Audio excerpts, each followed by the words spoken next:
अस्सलाम वालेकुम नाजरीन, आप देख रहे हैं K92 न्यूज़ और मैं हूं आपकी मेज़बान नाइला भट्टी। शामिल करेंगे आज की इलाकाई खबरें।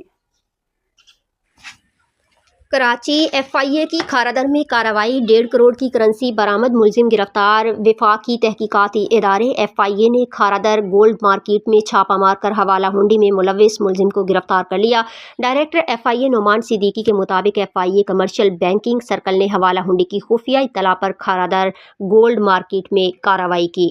नोमान सिद्दीकी के मुताबिक कार्रवाई के दौरान ज्वेलर्स शॉप से 48 लाख रुपए की गैर मुल्की करेंसी बरामद की गई, जबकि गैर मुल्की करेंसियों की खरीदो फरोख्त में मुलविस मुलजिम बिलाल अहमद को गिरफ्तार किया गया। डायरेक्टर एफआईए ने बताया कि बरामद की जाने वाली गैर मुल्की करेंसी में 13,000 अमरीकी डॉलर, 7,000 दिरहम, 6,000 रियाल और 1,000 कैनेडियन डॉलर शामिल हैं, जबकि 1 करोड़ 2 लाख रुपए पाकिस्तानी करेंसी भी मिली है। नोमान सिद्दीकी के मुताबिक कार्रवाई में मोबाइल फ़ोन भी बरामद हुआ और हवाला हुंडे के शवाहिद मिल गए।